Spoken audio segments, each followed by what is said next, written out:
तो यहाँ पर लेकर आ गए हैं आपके लिए बहुत ही इंपॉर्टेंट वीडियो और बहुत ही महत्वपूर्ण वीडियो। सभी लोग क्या करेंगे भाई, वीडियो को शेयर कर दीजिए जबरदस्त तरीके, क्योंकि यहाँ पर आपके लिए वीडियो बहुत ही ज़्यादा इंपॉर्टेंट होने वाली है, ठीक है ना।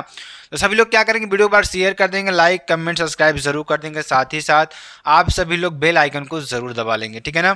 यहाँ पर ध्यान दीजिएगा, 2024 बोर्ड की बात करेंगे, सेम टू सेम जैसा आपका पेपर आएगा पूरा का पूरा मॉडल पेपर यहाँ पर आपको सोल्यूशन करवाने वाले हैं, ठीक है ना।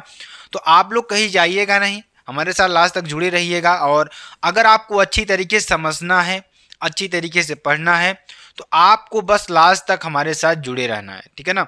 कहीं आपको भागना नहीं है, सारी चीज़ों को यहाँ पर एकदम बारीकी से हम आपको समझाएंगे, एक एक क्वेश्चन का आंसर आपको हम बताने वाले हैं यहाँ पर, ठीक है ना। तो बस आपको हमारे साथ क्या करना होगा, जुड़े रहना होगा और अच्छी तरीके से इसको समझना है, ठीक है ना। और सबसे बड़ी बात, जैसे मान लीजिए आप एग्जाम हॉल में बैठे हुए हैं, ठीक है ना, आप अपने एग्जाम हॉल में बैठे हुए हैं, वहां पर आपके सामने पेपर आता है, ऐसे पेपर आपके सामने आएगा, ठीक है ना। अब ये पेपर आपके सामने आया तो वहां पे आपको सबसे पहले अपना रोल नंबर, जो भी रोल नंबर है यहाँ पे आपको भर देना है, और अपना नाम, ठीक, जो भी नाम हो यहाँ पे अपना नाम डाल देना है, ठीक। इतनी बातें आपको समझ में आई, इतना आपको कर देना है, जो कि आपके लिए बेहद इंपॉर्टेंट और बेहद ही महत्वपूर्ण है, ठीक है ना। अब देखिए, अगर हम यहाँ पे देखें पेपर को, 316 आपको संकेतांक कैसे देगा, ठीक।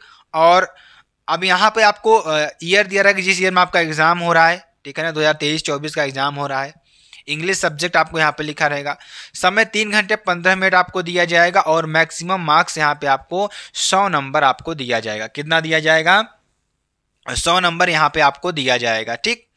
अब देखिए, जनरल इंस्ट्रक्शंस की बात करें तो the first 15 minutes are allotted to the candidates for reading the question paper. शुरू के जो 15 मिनट होंगे आपके ना, वह क्वेश्चन पेपर जो आपको यहाँ पर दिया गया ना, उसको पढ़ने के लिए आपको दिया जाएगा, ठीक है ना। उसके बाद क्या होगा, ऑल क्वेश्चंस आर कंपलसरी। सभी क्वेश्चंस को आपको करना अनिवार्य होगा। ऐसा कोई क्वेश्चन आपको छोड़ना नहीं है। जो क्वेश्चन कहा है करने के लिए, वो क्वेश्चन आपको करना है, ठीक। Marks are indicated against questions. जो मार्क्स होंगे आपके क्वेश्चन के अगेंस्ट आपको दिए जाएंगे, ठीक है ना। तो क्वेश्चन के अगेंस्ट आपके मार्क्स दिए जाएंगे या शो किए जाएंगे, ठीक है ना। तो इस बात को आप नोटिस कर लीजिए, आपके लिए बेहतरीन से बेहतरीन यहाँ पर वीडियोस को दी जा रही है। और बस आपको हमारे साथ जुड़े रहना लास्ट तक, ठीक है। जो बच्चे हमारे साथ जुड़ेंगे ना, वो ध्यान दीजिएगा, सभी लोग क्या करेंगे, एक बार वीडियो को अपने मित्रों तक भी शेयर करेंगे। क्यों शेयर करेंगे मैं आपको बताऊं, क्योंकि आपको ये मॉडल पेपर कहीं पर भी सलूशन नहीं मिलेगा, सिर्फ और सिर्फ कहाँ मिलेगा, SKM स्टडी पर ही मिलेगा, ठीक है ना। तो इस बात को मेरे नोटिस कर लीजिए, आपको सिर्फ और सिर्फ कहाँ मिलेगा, SKM स्टडी पर ही मिलने वाला है। तो सभी लोग क्या करेंगे, इस वीडियो को जितना ज़्यादा से ज़्यादा हो सके अपने मित्रों तक शेयर करिए। चलिए अब हम मॉडल पेपर की ओर बढ़ते हैं। और कॉपी में देखिए, जैसे यहाँ पर लिखा गया है ना, सेम टू सेम आपको ऐसे ही लिखना है एग्जाम में। और आपको गारंटी देता हूँ कि आपको 100 में से 100 नंबर पूरा का पूरा मिलेगा, अगर आप ऐसी कॉपी लिख दिए तो, ठीक है ना। इसलिए मैं आपके सामने यहाँ पर कॉपी लाया हूँ और आप लोग बिल्कुल प्रैक्टिस करिए, डेली का डेली प्रैक्टिस करिए। लगभग 1 घंटे 2 घंटे आप अपने लिखावट में अपनी राइटिंग को सुधार करने के लिए दीजिए, ठीक है ना। इसलिए मैं कह रहा हूँ, क्योंकि देखिए, जो आपके एग्जाम में जब टॉपर बनने की जो क्रिया होती है ना, उसमें राइटिंग का बहुत ही ज़्यादा इफेक्ट पड़ता है। अगर आपकी राइटिंग अच्छी है तो आप अच्छे से अच्छे कॉपी को लिख सकते हैं, तो वहाँ पे आपको अच्छा से अच्छा नंबर भी मिलेगा। इस बात को मेरे नोट कर लीजिए। अब देखिए, ध्यान दीजिएगा, इस तरीके से कॉपी आपको लिखना है। सेक्शन ए की बात करेंगे, रीडिंग की बात करेंगे, ठीक है ना। Read the following passage carefully and answer the questions that follow. यानी इस पैसेज को केयरफुली तरीके से पढ़िए और फिर इसका आंसर दीजिए। क्या दीजिए? इसका, इन क्वेश्चंस का आंसर दीजिए। मतलब ये पैसेज को अच्छी तरीके से पढ़ना है और पढ़ने के बाद क्या करना है, पढ़ने के बाद आपको क्या करना है, इसका उत्तर, जो प्रश्न इसमें पूछा जाएगा, इसका उत्तर आपको देना है, ठीक है ना। और मैं इसका ट्रिक भी आपको बताऊंगा करने का। अगर आपको आता है तो भी, नहीं आता है तो भी, जिस बच्चे को आता है वो भी कर ले जाएगा और जिस बच्चे को नहीं आता है वो भी ये इसका आंसर कर ले जाएगा, ठीक है ना। यहाँ पर मैं ट्रिक आपको बताने वाला हूँ, ध्यान दीजिएगा सभी लोग, ठीक। तो जैसे ध्यान दीजिएगा, ये पैसेज है हमारा, ठीक, ये पैसेज है। अब इस पैसेज में आपको क्वेश्चन पूछा जाएगा। क्वेश्चन पूछा गया है, यहाँ पर ध्यान दीजिएगा, क्वेश्चन आपसे पूछा गया है, when is the real man discovered. एक वास्तविक मनुष्य की खोज कब होती है? तो ध्यान दीजिएगा, अब आपको डिस्कवर्ड जहां दिख जाए, रियल मैन जहां दिख जाए, उस पैराग्राफ को लिख देना है। जैसे इसमें आप देखिए, ध्यान दीजिएगा, अब देखिए, अब यहाँ पे डिस्कवर्ड दिया, तो अब आपको क्या करना है, यहां से उठाना है इस पैराग्राफ को और यहां तक पूरा लिख देना है। ठीक, तो ये आपका पहला आंसर कंप्लीट हो जाएगा। इसी तरीके से आपको करना है, जैसे इसमें देखिए दिया है कि ये आपके लिए क्या हो गया, जो आपके लिए पैराग्राफ दिया है, it is only under circumstances, और यहाँ तक एंड वीकनेस तक आपको दिया हुआ है। ठीक, इसमें आपको यही देखिए पूरा दिया हुआ है। इतनी बातें समझ में आई आपको कि नहीं समझ में आई? अब देखिए बात क्या है कि अब देखिए यहाँ पर क्वेश्चन आपको दिया है, क्वेश्चन दिया हुआ है, क्या दिया है question, when is the real man discovered. ठीक, तो अब मैंने आपको क्या बताया, आप पैरा इसमें जाइए और डिस्कवर देखिए आपको मिला ना, और रियल मैन भी आपको दिखेगा। तो जहां ये शब्द मिले उसी पैराग्राफ को उठाइए। पैराग्राफ का मतलब समझते हैं ना, एक फुल स्टॉप से, यहाँ से यहाँ पर फुल स्टॉप आपको दिख जाए ना, वो आपका एक पैराग्राफ होता है। ठीक है ना, उस पैराग्राफ को यहाँ पर उठाकर आपको लिख देना है, यहाँ पर only under the adverse circumstances the real man is discovered. ठीक, ये आपके लिए हो जाएगा। चलिए अगले क्वेश्चन की बात करेंगे। अगला क्वेश्चन ध्यान दीजिएगा, what kind of a man proves his worth even in adversity. ठीक, अब देखिए, अब आपको एडवर्सिटी दिखा, ठीक, एडवर्सिटी जहां पर दिख जाए ना, उस पैराग्राफ को उठाइए और यहां पर लिखिए। देखिए ध्यान दीजिएगा, यहाँ पर एडवर्सिटी दिखा ना, इस पैराग्राफ को यहाँ पर खत्म हुआ है, तो यहाँ से उठाइए, आप यहाँ से उठाइए अमैन से और पूरा ये पैराग्राफ लिख दीजिए यहाँ तक। ठीक, आपका आंसर कंप्लीट हो जाएगा। तो यहाँ देखिए, a man of character of noble intentions, अगर आपको आता है तब भी कर ले जाएंगे, नहीं आता है तब भी आप कर ले जाएंगे। ठीक, तो इतनी बात समझ में आई आपको, आई होप आपको अच्छी तरीके से समझ में आ गई होगी। ठीक, अब देखिए यहाँ तक आप लिखे सर्कमस्टांसेस और आगे आप एडवर्सिटी तक लिख सकते हैं, कोई दिक्कत वाली बात नहीं है। यहाँ पे आपका आंसर 100% कंप्लीट माना जाएगा। ठीक, चलिए, हु कैन कनक्योर हिज मिशन, ध्यान दीजिएगा, अब देखिए मिशन जहां आपको दिख जाए, ठीक, तो मिशन आपको जहां दिख, कनक्योर दिखा, कनक्योर हमें दिख गया, तो हम क्या करेंगे, इस पैराग्राफ को उठाएंगे, यहाँ पर इस पैराग्राफ को उठाएंगे और इसमें जो इसका दिया रहेगा लिख देंगे, if he will not do a things nothing stand way. ठीक है ना, और he conquer the articles achieve the mission since objective noble worthy. यहाँ से उठाना है, यहाँ तक आपको पूरा कर देना, क्योंकि कनक्योर मिल रहा है, मिशन भी दिख रहा है, तो इस पैराग्राफ उठाना है, यहाँ पर पूरा लिख देना है। ठीक, तो समझ में आया, आई होप आपको अच्छी तरीके से समझ में आ गया होगा। ठीक, तो इतनी बातें आपको समझ में आई। आपको ऐसा नहीं लगेगा कि मुझे नहीं आ रहा है, आपको सारे प्रश्न आएंगे और मैं आपको बताऊंगा ना, तरीका मैं आपको बता रहा हूं कैसे आपको करना है। ठीक है ना, तो इस तरीकों को आपको ज़रूर अपनाइएगा, आपको देखिएगा 100% आपका आंसर क्या होगा, सही होगा। हालांकि लास्ट में जो क्वेश्चंस ऐसे होते हैं जिसमें आपको अपोजिट लिखना होता है, थोड़ा पढ़ने वाली बात है, तो आप किसी से भी, टीचर से भी थोड़ा हेल्प मांग लेंगे तो वो भी कर देगा, लेकिन ज़्यादातर वो आपके सॉल्व ही हो जाते हैं, कोई इसमें कठिनाई नहीं होती है। ठीक, explain in your own words the underlined portions in the passage. इसमें आपको देखिए एक अंडरलाइन पोर्शन दिया रहेगा, उसका आपको क्या करना होगा, एक्सप्लेन करना होगा। ठीक है ना, तो यहाँ पे जैसे दिया हुआ है, मान लीजिए ये आपके पास अंडरलाइन है, ठीक है ना, यहाँ से यहाँ तक आपके पास अंडरलाइन है, मान लीजिए यही आपके पास क्या है, अंडरलाइंड है। इसका हमें क्या करना है, एक्सप्लेन करना है, इसकी व्याख्या करना है। ठीक है ना, तो चलिए देखिए, the inner man wakes up and courage of a person is discovered not in times of prosperity but during adverse circumstances, when a person faces odds and obstacles, and his indomitable spirit is tested। ठीक है ना, तो आपको देखिए इसमें तो आपको confirm नहीं है अभी, देखिए क्योंकि मॉडल पेपर बनाया गया है तो इसमें आपको अंडरलाइन का दिया नहीं है, तो आपको जो पेपर दिया जाएगा अंडरलाइन का आपको क्या करना होगा, पूरा एक्सप्लेन करना होगा। एक्सप्लेन में आप क्या करिएगा, यहीं से उठाइएगा, 2-3 लाइन लिख दीजिएगा, आपको आंसर कंप्लीट माना जाएगा। ठीक है ना, कोई दिक्कत नहीं होगी आपको। ठीक है ना, चलिए ध्यान दीजिएगा, आगे आपको बात करते हैं, आगे आपको बताते हैं। अगला क्वेश्चन क्या है, which word in the passage is the opposite of selfish. Selfish का अपोजिट क्या होगा, सेल्फिश का मतलब क्या होगा, खुदगर्ज यानी अपना ही काम देखने वाला, ठीक है ना। तो सेल्फलेस मतलब जो कोई आपसे उम्मीद न, आप किसी का काम कर दें, कोई उम्मीद न रखें उससे, उसे क्या कहेंगे, सेल्फलेस काम कर रहे हैं आप, ठीक है ना। क्या कर रहे हैं, सेल्फलेस काम कर रहे हैं, ठीक। चलिए अगला देखेंगे, which word in the passage means misery. Misery का मतलब क्या होगा, द वर्ड एडवर्सिटी, इसका मतलब क्या होता है, एडवर्सिटी, विभिन्नता, ठीक। इसका मतलब क्या होगा, विभिन्नता इसका मतलब होगा। तो which word in the passage means misery, misery का मतलब क्या होगा, एडवर्सिटी यानी कि विभिन्नता आपका होगा, ठीक। What does the word obstacles means in the passage. Obstacles का मतलब क्या होगा, मैं आपको बताऊंगा कि the word obstacles in the passage means is the hardships which come in the persons life in the day two days life, ठीक है ना। मतलब कि जो दिन पर दिन जो कठिनाइयाँ बढ़ती जा रही हैं उसका मतलब है क्या, ऑब्स्टिकल्स, उसको क्या करना, ऑब्स्टिकल्स मतलब क्या करना, उसको हैंडल करना या उसको उसका सामना करना, जो भी कठिनाइयाँ आपके सामने आ रही हैं, ठीक है ना, ये बात बोल रहा है। चलिए आगे आपको बताते हैं जो कि आपके लिए बेहद इंपॉर्टेंट ये भी है। अगला टॉपिक आपके पास क्या आता है, ध्यान दीजिएगा, सेक्शन बी राइटिंग, ठीक है ना।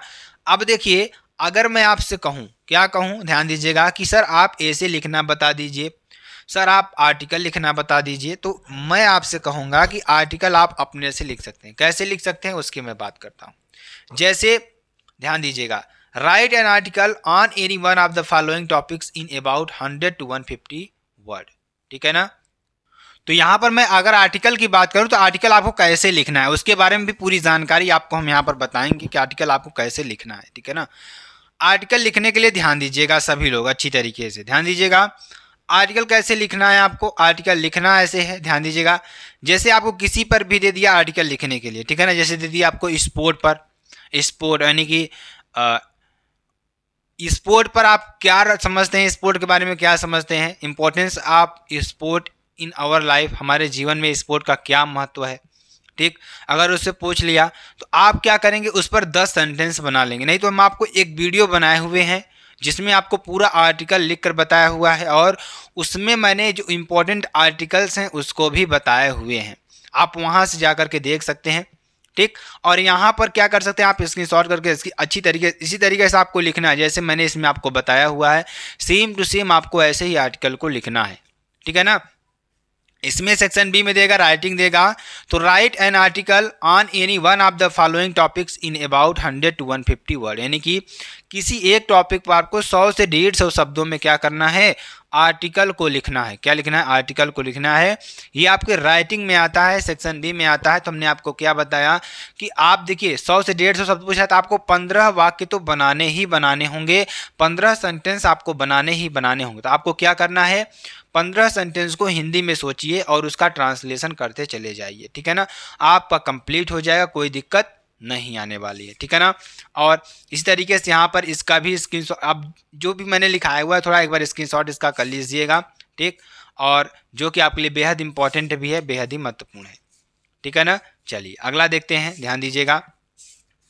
यहाँ पर अगला जो हमारे पास, राइट एन लेटर, क्या, write a letter to the editor. इसी में आपको तीसरा नंबर आता है, क्या आता है, ध्यान दीजिएगा, वो आता है आपको write a letter to the editor of the national daily showing your concerns over high rise in water tax. मतलब जो वाटर टैक्स है ना लगातार बढ़ता चला जा रहा है, क्या जो वाटर टैक्स है वह लगातार क्या हो रहा है, बढ़ता चला जा रहा है। इसलिए इस रिगार्डिंग पर आपको क्या करना है, एक जो अखबार निकलता है आपके शहर में, आपके सिटी में, आपके एरिया में, उसमें आपको एक लेख लिखवाना है या उस पर आपको एक एप्लीकेशन डालनी है वाटर टैक्स पर, कि जो वाटर टैक्स बढ़ रहा है उस पर आपको एक एप्लीकेशन डालनी है, ठीक। तो right an article to the editor of the national daily showing your concerns over high rise in water tax. मतलब कि जो वाटर टैक्स लगातार बढ़ रहा है उस पर आपको एक अखबार में क्या छपवाना है, एक लेख छपवाना है जिसमें आपको उसमें क्या करना होगा, वो उसको कम करवाना में, उसकी आपको जो बढ़ रहा है उसको कम करवाने में या उसको रोकने में आप अखबार में एक कंसर्न डालिए, ठीक है ना। समझ में आ रहा है आपको। चलिए अब देखिए क्या इसमें लिखेंगे कैसे उसके बारे में आपको बताना चाहता हूँ थोड़ा और अच्छी तरीके से समझाना चाहता हूँ। तो ध्यान दीजिएगा, यहाँ पर लिखेंगे क्या, देखिए यहाँ पर लिखिए टू, सबसे पहले क्या लिखिए टू, कामा लगाइए, यहाँ पर कामा आपको लगा ही देना है, इसमें कोई दिक्कत वाली बात नहीं है, आपको कामा जरूर लगाना है। ठीक, उसके बाद लिखेंगे द एडिटर इंडियन एक्सप्रेस, उसके बाद जो जिस अखबार में आप लिख रहे हैं, जहाँ से लिख रहे हैं उसका लिखेंगे to the editor Indian Express 28 KC Marg New Delhi. ठीक है ना, आपका पूरा एड्रेस यहाँ पर आपको डाल देना है। उसके बाद सबसे महत्वपूर्ण काम आपको क्या करना है, सब्जेक्ट को डालना है। क्या डालना है, सब्जेक्ट को डालना है। सब्जेक्ट क्या है, concern over rice in water tax in over metropolis. ठीक, मतलब कि हमें जो कंसर्न है, हमें जो समस्या है, हमें किस समस्या के बारे में हम आपको कह रहे हैं, वाटर टैक्स, मतलब जो वाटर टैक्स है वह लगातार क्या हो रहा है, बढ़ रहा है। Rice in water tax in our metropolis, मतलब हमारे एरिया में जो वाटर टैक्स है वह लगातार क्या हो रहा है, बढ़ रहा है। इस पर आपको एक क्या लिखना है, एक लेटर लिखना है। किसको लिखना है, इंडियन कोई अखबार है वहाँ पे, उस अखबार के बारे में वहाँ पे देना है आपको, उसका कंसर्न देना है। उसने वो क्या करेंगे, वो आपके जो कंसर्न है उसको क्या करेंगे, अपने अखबार में छापेंगे। तो यहाँ पे लिखेंगे, क्या लिखेंगे, डियर सर या मैडम, क्या लिखेंगे, डियर सर या मैडम।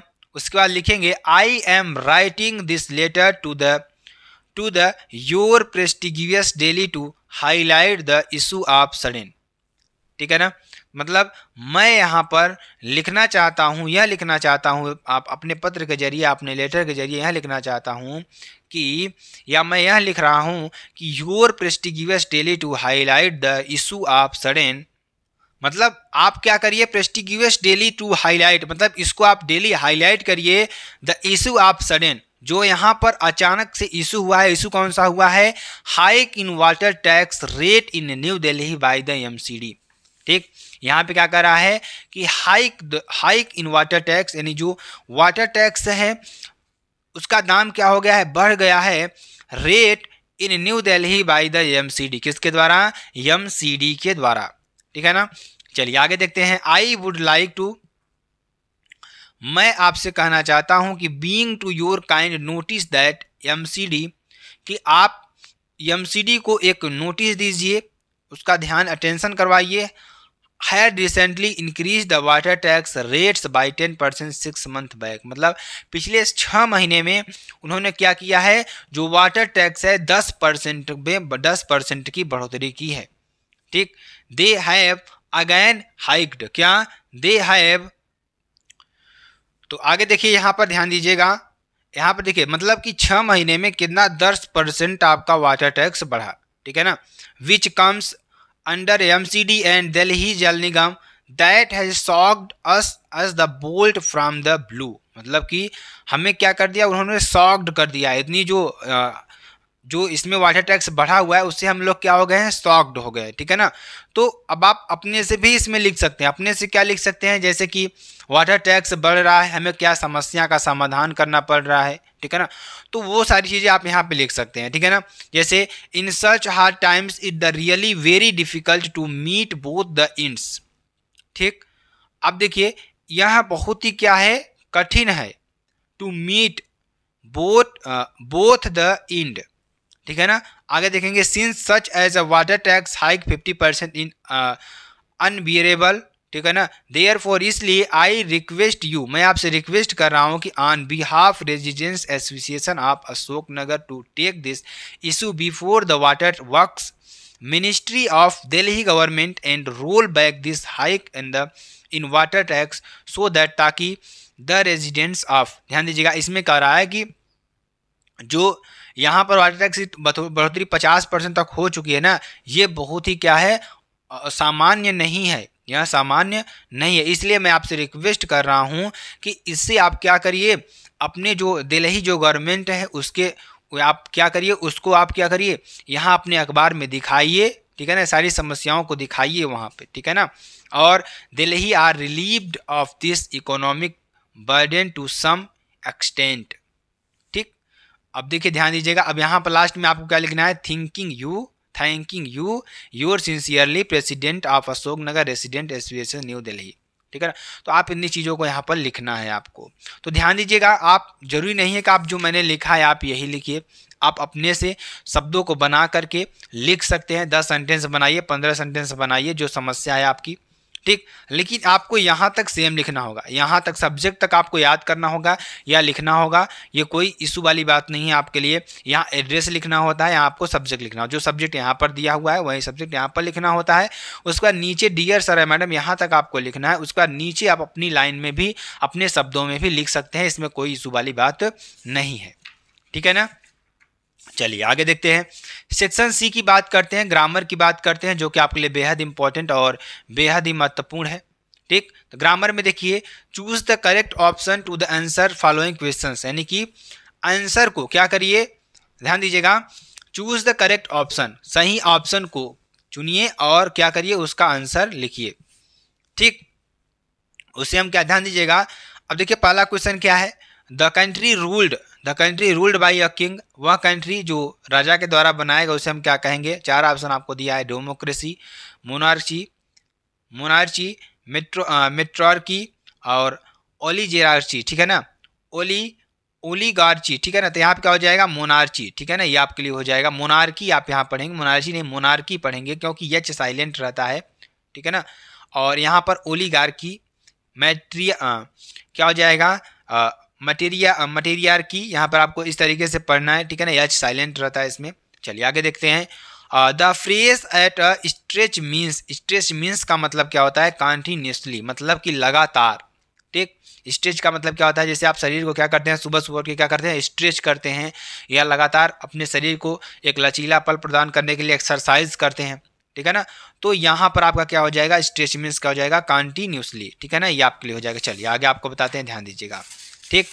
चलिए अगला, द सिनोनिम्स ऑफ लाउडेबल का सिनोनिम्स क्या हो जाएगा, ठीक।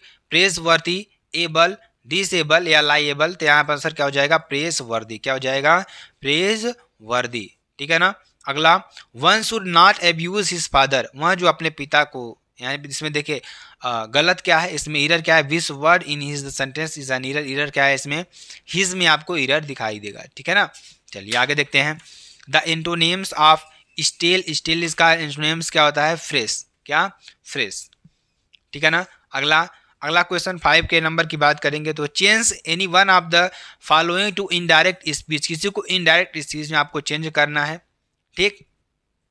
जैसे इसमें दिया हुआ है, यू सैड, आपने कहा, हिम, आपने उनसे कहा, आर यू अ फूल, क्या आप मूर्ख हैं। तो यहाँ पे क्या बनाएंगे, यू टोल्ड हिम। देखिए क्यों टोल्ड आया, क्योंकि इसमें ऑब्जेक्ट है, जब ऑब्जेक्ट आएगा तो टोल्ड हो जाएगा, ठीक।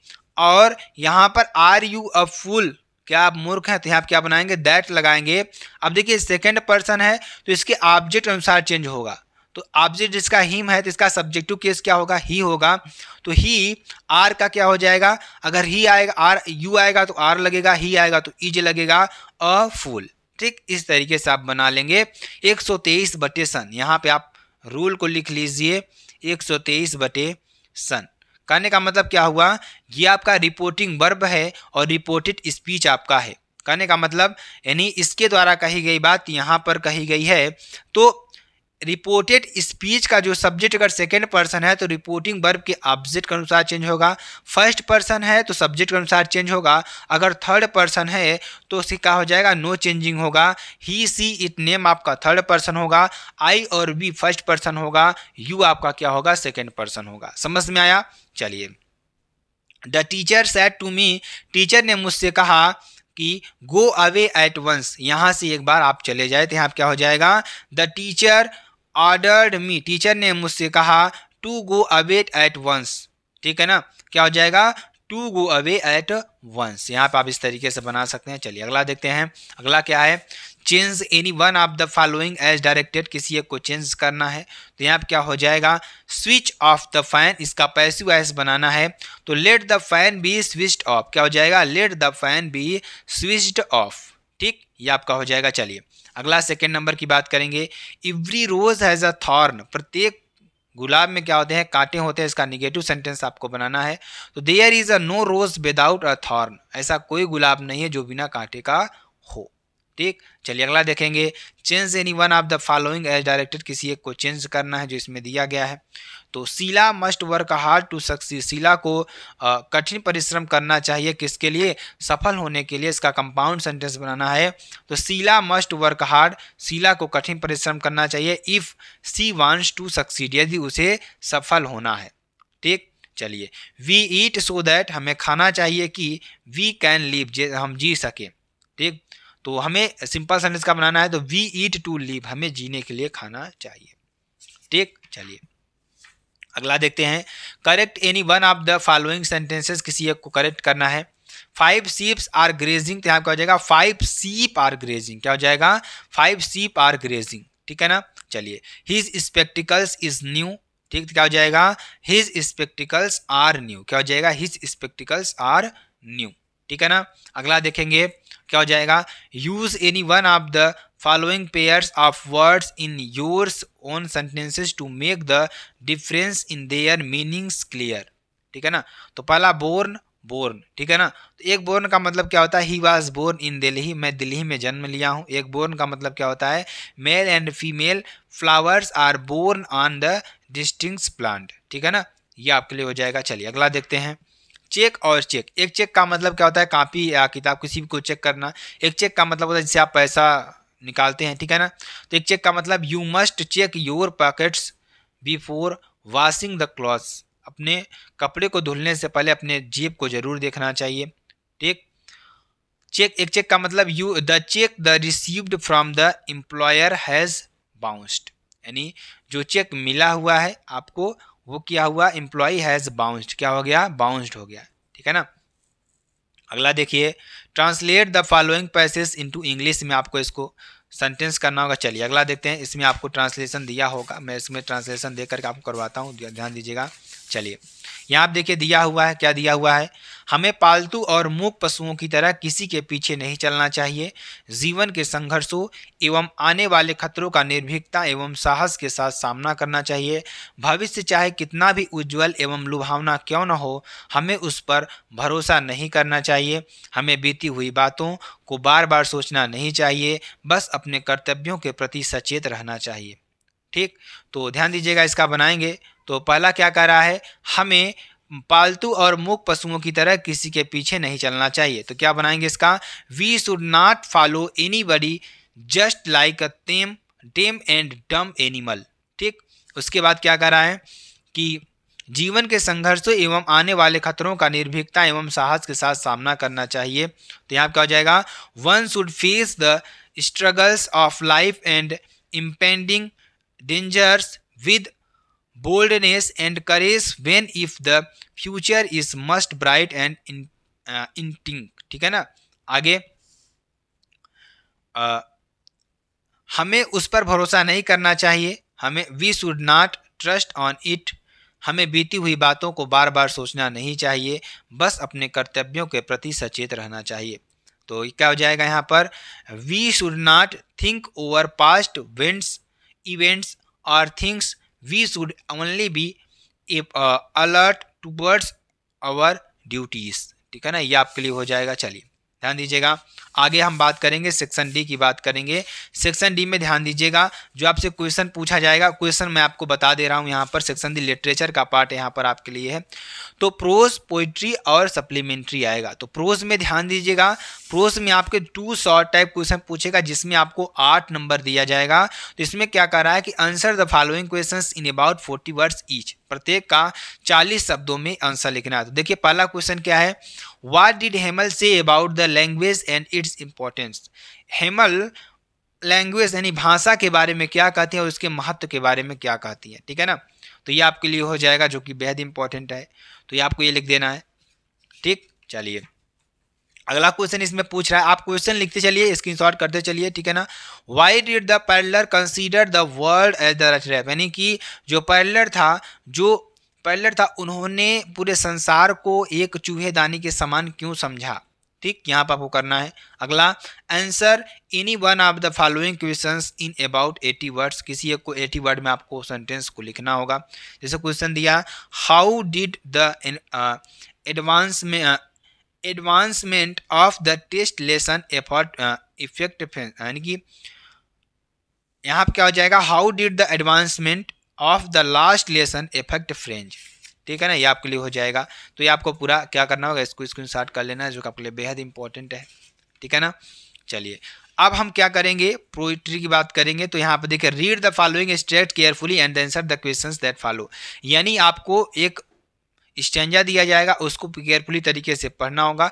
अब मैं आपको एक वीडियो लाऊंगा जिसमें आपको स्टैंजा को अच्छी तरीके से पूरा कैसे सॉल्व करेंगे, वो सारी चीज़ों को हम बताएंगे आपको। ठीक है ना, तो aunt Jennifer's tigers prance across a screen bright topaz denizens of a world of green, they do not fear the man beneath the tree, they peace in sleek chevlic century, यानी certainty. ठीक है ना, तो यहाँ पे आप question पूछ रहा है, क्या पूछ रहा है, what is title of the poem from which the above extract has been taken, who the composer of the poem. मतलब यह कविता किस पार्ट से ली गई है और इसके कंपोजर कौन है, ये आपको लिखना होगा। तो जो स्टेट लिया गया है ऑन जॉनी फर्स्ट टाइगर से लिया गया है, और इसके लेखक कौन है, एंड्रेनी रिच हैं। कौन है, एंड्रेनी रिच हैं is the composer of the poem. ठीक है ना, ये आपको लिख देना है। चलिए, give the central idea the state in the about 25 words. आपको इसका सेंट्रल आइडिया लिख देना है। ठीक है ना, हमने आपको सेंट्रल आइडिया की पूरी वीडियो बना रखी है, तो आप जाकर देख सकते हैं। ठीक है ना, write down the remaining words in the above extract. ठीक, इसका मतलब क्या हो जाएगा, स्क्रीन एंड ग्रीन। इसका मतलब क्या हो जाएगा, स्क्रीन एंड ग्रीन। ठीक, right the central idea of any one of the following poems. किसी एक का सेंट्रल आइडिया आपको लिखना है, जैसे a beautiful of things of beautiful. मतलब आपको ध्यान दीजिएगा, इसमें आपको 3 सेंट्रल आइडिया दी रहेगी, 3 में से एक आपको करना होगा। हमने आपको सेंट्रल आइडिया 3 लिखवाई हुई है, अच्छी तरीके से समझाई भी हुई है। ठीक है ना, आप वहाँ से देख सकते हैं। चलिए सेक्शन डी की बात करते हैं। जैसे आपको प्रोस में दिया गया था क्वेश्चन, उसी तरीके से सप्लीमेंट्री में भी दिया जाएगा। इसमें आपको 2 शॉर्ट टाइप क्वेश्चन पूछे जाएंगे और एक लॉन्ग टाइप क्वेश्चन आपको करना होगा, जिसमें आपको 15 नंबर मिलेंगे। पहला देखिए, how did doctor सदाव operate the white man. यानी कैसे सदाव कैसे जो डॉक्टर सदाव थे कैसे वाइट मैन को ऑपरेट किया। ठीक है ना, मतलब उसका ऑपरेशन किया या उसको सही किया।